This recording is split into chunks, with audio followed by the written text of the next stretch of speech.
Mulai saja dengan salam. Assalamualaikum warahmatullahi wabarakatuh. Selamat pagi semuanya. Semoga pagi hari ini mencerahkan dan dicerahkan ya. Soalnya apa? Hari ini adalah hari Minggu pertama pada hari Senin. Otomatis aktivitas kalian kalau umpamanya kerja, kok sudah hari Senin lagi gitu ya. Nanti kalian merasakan nanti kerja. Ya. Nah, pada hari ini kita akan membahas tentang routing dinamis, di mana yang kita fokuskan adalah cuma dua, RIP dengan OSPF. RIP ini bukan meninggal lah, kalau umpamanya RIP gitu ya. Ini ada istilah dari routing dinamis, RIP dan OSPF. Di mana kita akan menggunakan virtualisasi mikrotik, ya, metode yang kita sampaikan nanti presentasi materi, ya, nanti kalian menginputkan materi-materi yang Bapak buat secara mind mapping ya. Mind mapping itu membuat otak kiri dan otak kanan bekerja. Dimana kalian akan mencari di sini definisi RIP itu apa, versi RIP itu apa. Tapi jangan sampai nantinya setiap yang kalian isi ini panjang. Usahakan jangan sampai lebih dari 30 kata atau lebih. Sehingga apa? Ketika kita mendefinisikan dan yang lain, kita hanya mengetahui kata kuncinya saja. Jadi nggak sampai menghafal banyak kayak gitu ya. Jangan sampai menghafal ya. Yang penting paham. Makanya dibuat seperti ini. Jadi nanti dibagi RIP itu siapa? Mungkin sini RIP, di sini nanti OSPF. OSPF nanti dibagi kelompok-kelompoknya lagi. Nah, sebelum memulai pembelajaran hari ini kita akan briefing dulu terkait routing dinamis. Jadi hari ini cuma 2 poin, RIP dan OSPF dan routing dinamis.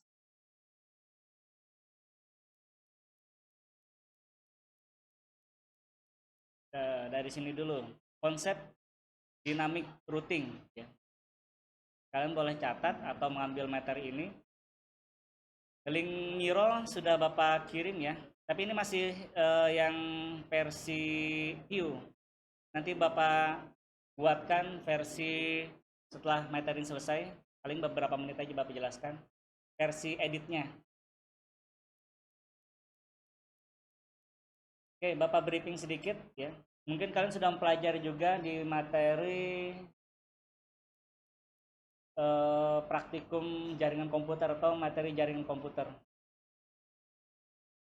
Kalau umpamanya kita istilahkan dynamic routing itu antar router akan mempertukarkan paket update untuk mendapatkan informasi alamat network lain. Informasi alamat network lain di sini.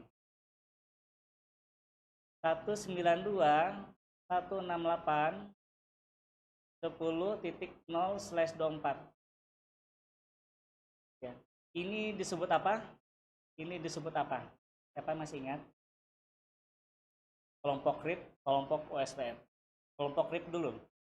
Siapa yang tahu dengan ini? Yang Bapak kasih bagian bawah. Ini disebut apa? Network atau NA. Ya, kita persingkat NA ya. Network. Network address dan juga network ID juga sama. Setelah itu /24 OSPF.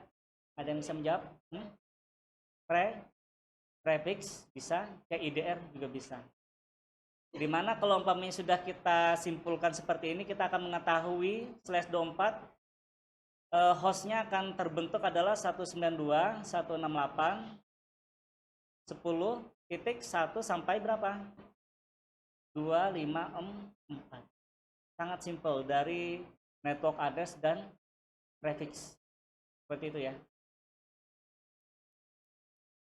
Nah, ketika dynamic routing itu dibuat ya, ada namanya protokol routing.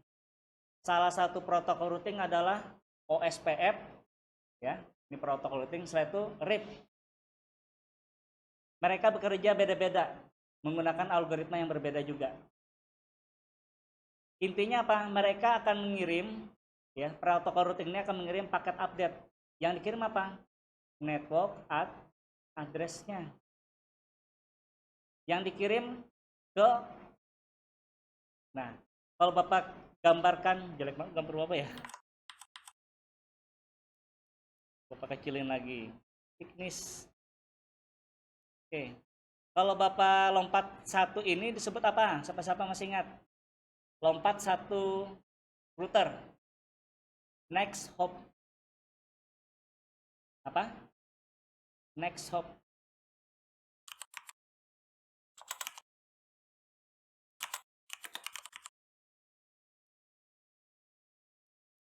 Nah, network address ini akan dikirim ke next hop-nya. Otomatis protokol routing yang ada ini sama ya, dikenali sama juga. Setelah itu akan bertukar network address yang di sana juga, yang di sebelahnya. Jadi saling bertukar. Kenapa? Karena di bawah sini pasti ada jaringan lagi, NA, network address-nya. Di sini juga pasti ada network di bawahnya lagi, NA. Nah, ini saling bertukar. Inilah disebut dynamic routing. Kalian akan dimanjakan ketika menggunakan mikrotik, apalagi versi 7. Bapak baru ngotak-atik ya.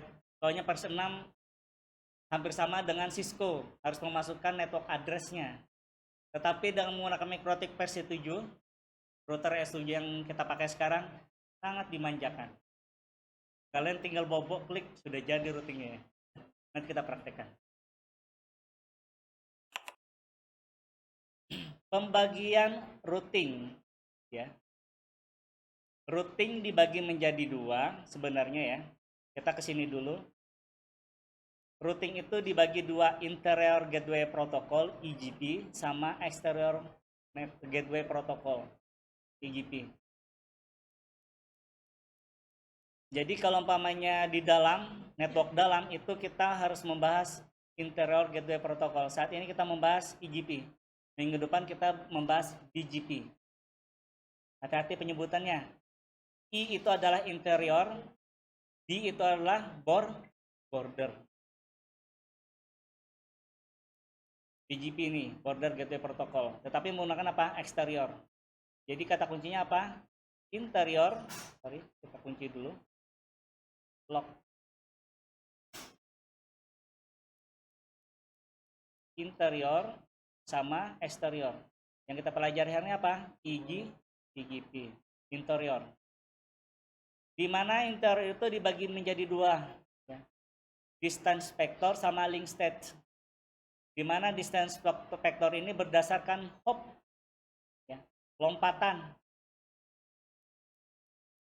Distance vector nanti metriknya berdasarkan lompatan. Kalau link state berdasarkan link. Link itu bisa dari bandwidth-nya, parameter throughput-nya, dan yang lainnya. Nah, yang kita pelajari hari ini nanti RIP versi 1, versi 2, nanti ada bedanya sama OSPF. Cukup itu aja. Kalau IGP Pak, ini besok ya. Kalau IGP itu kalau umpamanya kita analogikan di apa namanya? Di seperti Telkomsel dan yang lainnya, vendor-vendor yang lain itu mempunyai AS. AS ini apa? Silahkan cek di internet AS number. Apa yang dimaksud dengan AS number?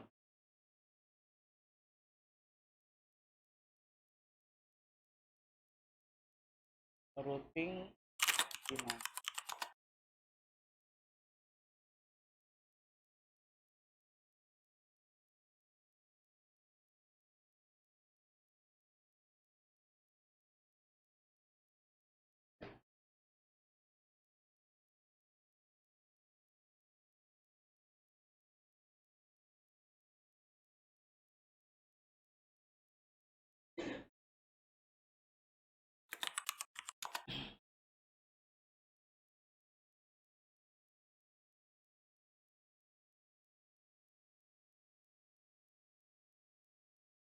Kalau kalian sudah bekerja di, kalian tahu nggak di Obos itu dekat apa namanya, dekat sebelum pom bensin, pertigaan apa ya, pertigaan bilang ya, ada namanya satu vendor network yang lumayan besar, apa namanya sebentar, dia biasanya menggunakan satelit, apa lupa namanya.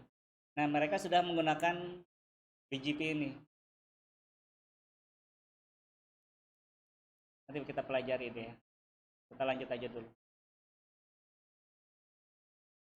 Untuk algoritma routing, tadi kan kita bahas distance vector, ini RIP contohnya. Dia menggunakan algoritma Bellman-Ford. Kita nggak bahas, kita tinggal pakai. Sedangkan link state OSPF itu menggunakan Dijkstra. Jadi RIP menggunakan apa tadi? Bellman-Ford. Algoritmanya memang algoritma lama. Kalau link state itu menggunakan apa? Dijkstra. Kalian menggunakan Dijkstra. Pastinya ada kelebihan dan kekurangan. Oke, kita akan bahas distance vector vs link state. Distance vector ini tadi RIP ya. Itu memberi kalau diminta. Kalau link state USPF ini anak soleh ya. Memberi tanpa perlu diminta. Maksudnya tahu nggak?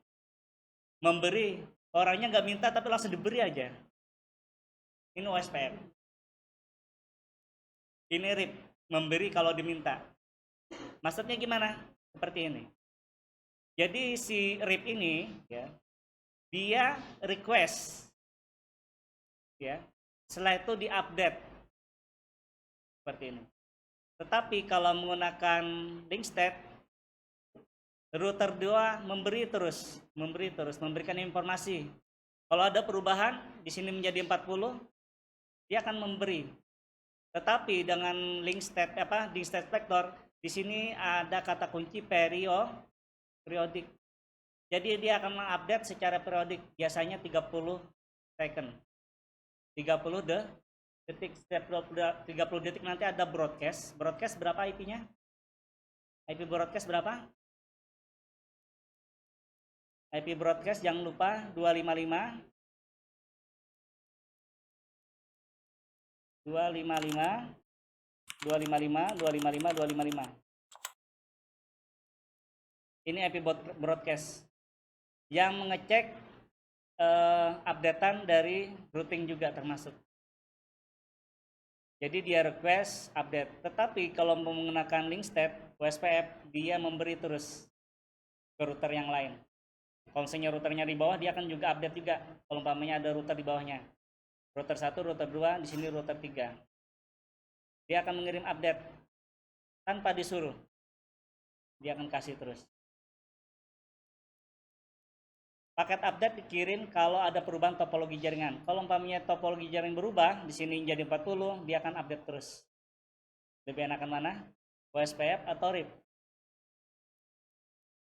Tergantung ya. Makanya nanti kalian buat di sini nanti kelebihan dan kekurangan dari RIP dan OSPF. Nanti RIP di sini, OSPF di sini. Kita lanjut dulu.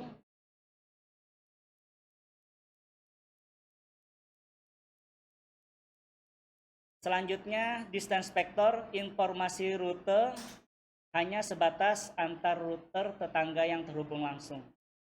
Jadi tetangga di mana router 1, router 2, berarti tetangganya adalah router 2. Jadi nanti ada request dan update. Ada 2 ya jalurnya. Request dan update. Tetapi kalau menggunakan link state itu update saja. Perbedaannya signifikan ya. Bapak ulangi lagi, kalau distance vector dia request dan update. Nah, kalau link state bagaimana? Router mempunyai peta jaringan keseluruhan. Jadi karena dia update ya, dia mempunyai tabel topologi. Jadi yang membedakan dari distance vector, kelihatan nggak nih kalau begini? Kalau distance vector itu hanya mempunyai tabel routing. Tabel routing. Tetapi kalau link state itu mempunyai tabel topologi. Jadi dia akan petakan dulu network A, network B, network C, dan seterusnya. Setelah itu baru dimasukkan ke dalam tabel routing. Jadi ada tabel topologi dulu. Buat apa? Buat dimana yang hop yang paling cepat. Jadi dia update terus ya. Setelah itu baru dia pelajari menggunakan algoritma Dijkstra di mana yang hop yang paling terdekat. Karena di sini yang dicari adalah rute yang terdekat biasanya. Rute yang terdekat. Makanya Bapak bilang tadi, bagaimana caranya biar rutenya jadi mendekat. Langsung ke Tuhan Yang Maha Kuasa intinya ya. Beberapa rute aja 1 2 3 langsung dikabulkan kayak gitu ya. Nah, seperti itu. Kalau analogi dalam kehidupan sehari-hari. Nah, kita harus menggunakan algoritma juga. Algoritma ketika berdoa. Oke, bagaimana cara menentukan rute terbaik? Silakan buka catatannya nanti. Metrik ya, ada istilah metrik. Apa yang dimaksud metrik? Metrik itu parameter yang digunakan untuk menentukan rute terbaik. Salah satunya apa? Salah satu yang dipunyai RIP adalah hop. Jadi RIP ini nanti metriknya adalah hop. Hop itu apa? Lompatan router, antar router. Kalau satu router itu disebut next hop. Contohnya, router 1 ke router 2, otomatis lompatannya berapa? 1. Otomatis nanti di tabel routing akan tertulis seperti ini. Ini adalah networknya NA. Pada interface apa? Kalau di Cisco dia masuk di interface FA01. Metriknya tercatat 1. Nah, silakan lihat gambar berikut. Mana metrik yang terbaik? Router 1, router 2, router 3. Kabel terhubung FA00 langsung ke router 2. Mungkin di sini FA00 ya. 00. Sini FA01. Mana router yang terbaik? Dari FA00 atau FA01? FA01. Karena metriknya berapa? 1. Sedangkan FA00 berapa metriknya? 1.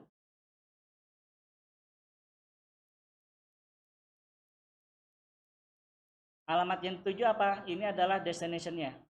Ini adalah destination menuju ke komputer TC2. Ini ya, 10. Untuk menuju 192.168.10.0 network ini, kita harus melewati network mana yang paling terdekat. Otomatis menggunakan FA01.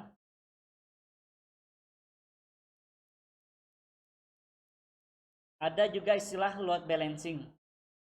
Ada beberapa kakak kelas kalian yang menggunakan tugas akhirnya load balancing. Load balancing itu ada yang harus harus dicapai syaratnya. Syaratnya apa? Nilai metrik harus sama. Contohnya apa? Ini paket data 1, 2, 3, 4, 5, 6. Kalau load balancing apa? Dibagi menjadi 2. Ya. Dimana 1 masuk duluan, 1 masuk di sini, 2-nya masuk di sini. Typo ya. First in, first out. 1, 3-nya masuk di sini, 4-nya masuk di sini.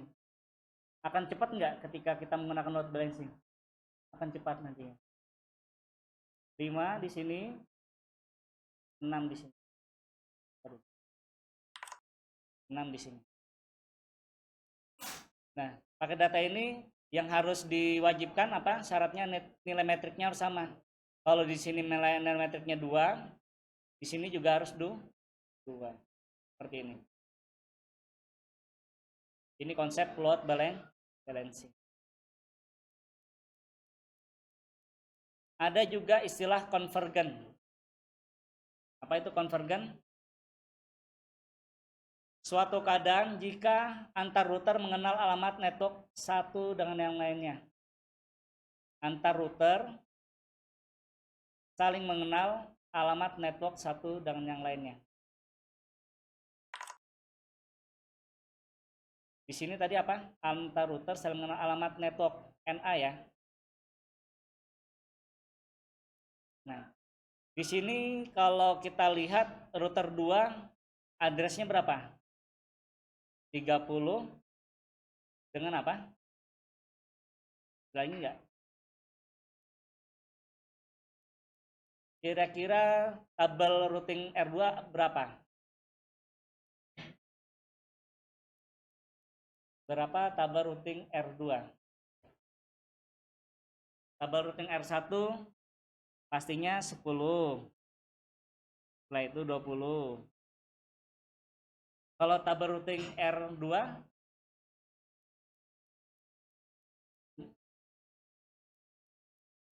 20 dan